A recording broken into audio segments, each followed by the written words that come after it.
welcome to the channel. So this video is going to be my live pregnancy test where I got positive and negative results. This is going to be an update to that video that was done a year ago, so this is 1 year later. Over the past year, that video has connected me with hundreds and thousands of women who reach out to me daily. Still to this day, I talk to a handful of women who say they were going through the same thing or are currently going through the same thing, and they just come because it's nice not to feel alone. During that time, I felt very alone because I didn't know what was going on and I didn't have anybody to turn to. So knowing my video is out there, just kind of giving people comfort that they're not alone, they're not crazy, like other people have experienced this as well, has just been the most amazing thing in the past year. So I wanted to go ahead and give an update because I realized I never did an update video telling you guys how I felt during that time, why I got negative tests and positive tests, like what was going on, if I was actually pregnant, which I was. I just started making pregnancy videos and tracking my journey, but I never was in the moment during that time. I really did detach myself. And so if you guys are currently going through that or have gone through that, you can feel less alone during this very horrible situation. So something I'm going to do is kind of go through commonly asked questions on that video, and the first one is why I couldn't be excited. I'm going to take this as I'm pregnant, and it sucks because I can't even be excited this time. The reason why I couldn't be excited was a few things, but it ultimately came down to I didn't want to get my hopes up because my husband and I had struggled to get pregnant the very first time. It took years, you guys, because I was diagnosed when I was 15 with a prolactinoma, which is a pituitary brain tumor. It does cause complications when it comes to getting pregnant. So knowing I had that, knowing I already had difficulties trying to conceive the first time, I didn't want to get my hopes up this time. I didn't know if it was a fluke that I was getting these positive tests and then my doctor told me no, I wasn't pregnant. I didn't know if it meant that I was possibly losing the baby, because chemical pregnancy is where you get positive pregnancy tests because you are pregnant, but it's a very early miscarriage. So normally when you go to the doctor and check with them and confirm your pregnancy with them, it's most likely negative because you have lost the baby in that short amount of time. So I didn't know if that was going on. I didn't know what was going on, but all I did know was I was at that moment protecting my feelings because deep down inside, I knew I was pregnant. And just hearing, you know, the doctor, and you're like, it's a medical professional, hearing the medical professional tell you, no, you're not pregnant, it's hard. And no matter how many home pregnancy tests I took until that doctor told me yes, I wasn't going to get my hopes up. So that's why I couldn't be excited. And I know I've tried explaining that in the comments section. Sometimes it came off very snarky because I was going through it in the moment. And if you have never been through this, it's really hard to explain how you feel. But I was very detached until I confirm my pregnancy with the doctor. Almost like an out-of-body experience. I was just going through the motions. Obviously I had a toddler to take care of as well, which that last video was done the morning of her birthday party for her second birthday. So that was also what was really hard because it was supposed to be a celebration, joyous time, and this would have just added to that celebration that my husband and I were able to conceive so fast and during around my daughter's birthday. But it was a very confusing time. That's the best I can say. So that's something I could not be excited about. One thing though that I've learned, I've honestly done so much research and I have learned so much over the past year, and I feel like I'm kind of glad I didn't do an update video right away because I didn't have all the information that I have today, and I feel like I can better assure you guys if you are going through something like this to kind of calm those nerves or just give you an answer, because my doctor the first time did not give me an answer. The nurse on staff or whoever was helping us didn't give me an answer, and I went into shock mode when I was so excited, you guys, and it was already a tough day. That morning we were gonna go confirm, my husband had a day off, so it was 2 days later, so I'd been waiting 48 hours to get this pregnancy confirmed. I'm super excited. I'm going with my husband, and I had called ahead of time and asked if they needed an appointment, and they said no. And so we go all the way down there, which it was in a different city than where we're at. So it was a good 30-minute drive. We have our toddler with us, go to the doctor's office, and then they asked me right away, did you make an appointment? And I was like, I tried. Your office person said no. So then we had to wait. They had us wait for about 45 minutes to tell us to come back. So we had to drive 30 minutes back home and then drive back that afternoon around 3 to confirm the pregnancy. Now, one of the reasons I wanted to go in the morning is because morning urine is always the best to detect a pregnancy. Normally, especially if you're doing it earlier in the pregnancy, if you're a couple weeks out or a month out or whatever, you can pretty much detect it at any time of the day. So we go back that afternoon and she was like, oh, and she kind of laughed. It made me so mad. She was just like, remember how I said to come back later? Well, we don't have anyone on staff right now, so you're gonna have to come back on Monday. And I was like, oh my God. Like, I waited 48 hours already, came back once this morning, told me to come back. Like, it was just a headache already from the start. And so there was, I guess, another office 10 minutes away from my house that they never told me about. I don't know why, like, my insurance had me going to one that was further away, but we go to that one. So now it's like close to 5 p.m. and she was just like, they took forever. It was like 20 minutes. We were just waiting. Like, it doesn't take that long. You're supposed to wait like 3 minutes. So it takes forever. She comes back and was like, it's negative. And like, I had my camera out and everything. I was ready to like film it and just like, I was vlogging that day and I was so ready to go, and I went numb. Like, I was in shock. I didn't know what to say or what to do, and my husband spoke up for me and said, is there a reason why her tests at home were positive? And she was just like, oh, I don't know. And he's like, well, she took 4 of them. And she was like, I don't know. And I didn't, like, I was hearing everything and I literally couldn't speak. Like, I didn't know what to do. And so what I've learned from some of the comments, and a couple of the comments were from people who actually worked in a medical office, or they've done that before for a living, or, you know, they know the drill and what goes on. They stated that the doctor's office, their tests are cheaper than if you get the home pregnancy test, and it takes more HGC, which is the pregnancy hormone that gets detected when you're pregnant.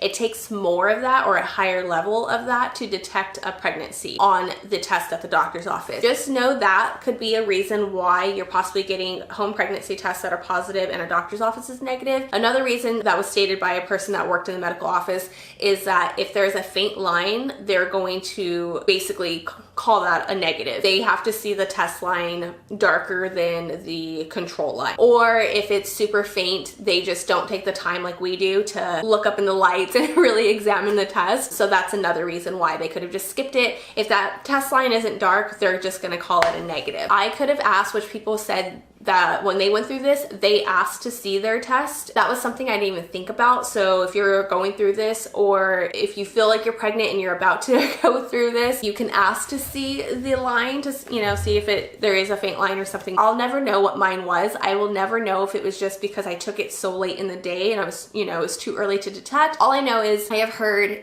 you are more likely to get a false negative than a false positive. Basically, if a test comes up positive, it's detecting that hormone, and that hormone's really only created when you're pregnant. There could be other flukes and the reasons why, but most likely if you get a positive test, that means you were or are pregnant at some point in time. And I keep saying were because chemical pregnancies do happen. If your lines are not getting progressively darker, you may be experiencing a chemical pregnancy. I've never been through that situation. I do not wish that on my worst enemies. Like, any type of loss of a child at any point in a pregnancy is devastating. But you can ask your doctor or bring that to their attention of, is it a possible chemical pregnancy? And I think they can run extra tests to see, give you a better answer, but you would have to just ask them at that point. I don't know. If you have experience with that, definitely let us know in the comment section below, and maybe you can help guide someone. I just can't help guide anybody in that factor because that's not a part of like my story or what had happened to me. All right, so when I got those last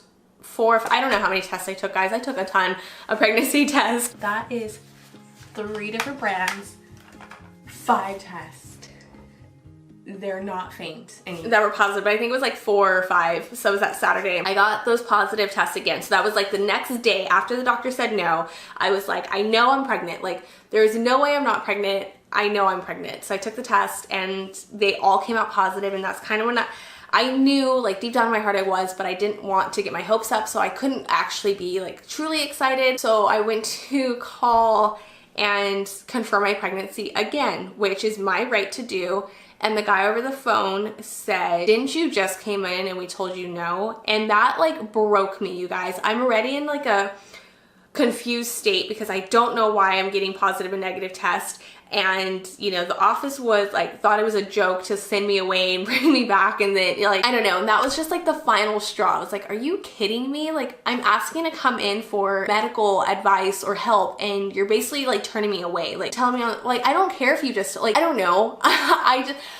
If you guys go through it, I was so annoyed. I can't even talk right now still. This is exactly how I felt at the moment. I couldn't speak. I was stumbling over my words. I was so angry. Like, oh my God, I'm getting angry all over again just thinking about it. That was like the final straw. Like, a lot of things were happening with this medical office since I had moved here, and yeah, I had to go to one of my appointments. Aria came with me, and I had people trying to take pictures of her. Like, it was just weird, you guys. So I was like, you know what? I'm not comfortable in this facility anymore. Like, I'm switching my office. And one thing I will tell you, if you are going through this situation, advocate for yourself. If something feels off, even if you end up not being pregnant and you just want answers to why this is happening to you, definitely advocate for yourself, because we all deserve an answer. Like, if it's the fact that it was a fluke, let us know it was a fluke or why this could be happening. If it's the fact that it was a possible chemical pregnancy, let me know it's a chemical pregnancy. Definitely advocate for yourself, speak up, and don't take no for an answer. I am happy to say that I did switch, and over the phone they were asking me, Kaiser. I did switch to Kaiser, and that's who delivered the baby.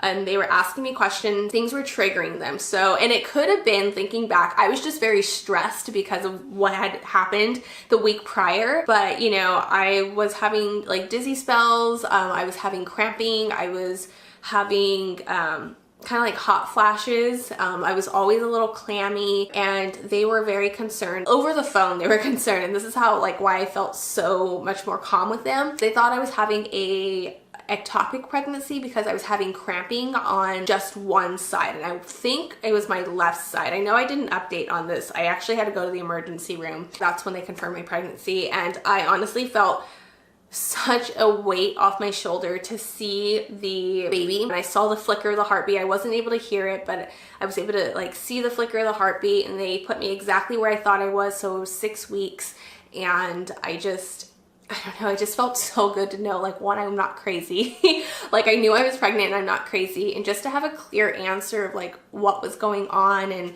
you know, one thing she did note is I was a little dehydrated, and, you know, during that time I wasn't really taking care of myself over the 2 weeks because I was so stressed out. And honestly, guys, I had a bit of anxiety throughout this pregnancy, and I think it was because of what happened, to where I was taking pregnancy tests still, even after they like showed me the heartbeat, because I didn't hear the heartbeat. I was taking pregnancy tests until my very first OB appointment, which was at 10 weeks. It was like once a week, and my husband doesn't even know that. Like, I would just wake up worried something was gonna happen. I was gonna lose this baby, and I would run to the bathroom and take a pregnancy test to make sure I was still pregnant, to make sure the lines were like super dark. Like, if you have done any of these things, like I said, you're not alone. Like, I just kept worrying something was going to happen. So just to kind of, I guess, recap, because I know I talked a lot about my experience. So one, I couldn't be excited because, you know, I didn't want to get my hopes up and just everything that was going on, and I just needed the doctor to say yes, even though I like truly knew. There's a number of reasons why you could possibly get a negative test at the doctor's office or a negative test after a positive test at home.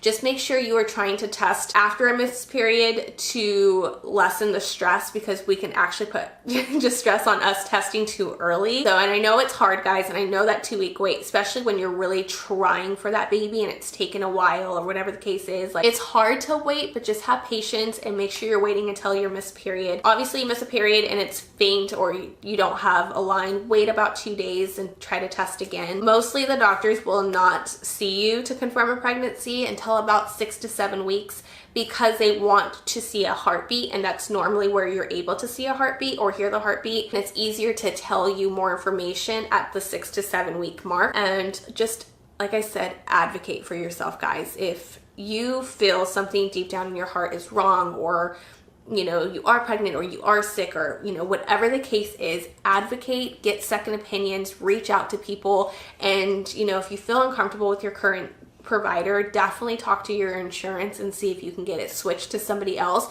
And do not be afraid to say it's because you feel uncomfortable. My inbox obviously is always opened, and I love talking to you guys and seeing your guys' babies. I've gotten so many ultrasound pictures and baby announcement pictures, and I love it. You guys have like no idea, and I'm about to cry, how much I love that you've welcomed me into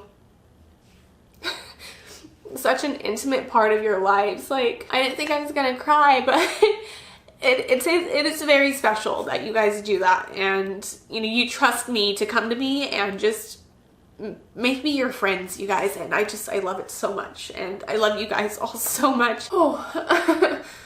But with that being said, because I'm a crying sap, I would introduce you to my son, but he is currently sleeping, but I will try to get like a B-roll shot and just kind of overlay like a picture of him and how big he is now. I will have his 4-month update out soon. We have his next appointment September 5th, and I will definitely do like a day in the life so you can kind of see like what to expect at your 4-month appointment and how he's comparing to other children his age and milestones and such. So if you want to see that and continue our journey to navigating motherhood, make sure to hit that red subscribe button, guys. As always, guys, I love you so much, and I will see you in the next one.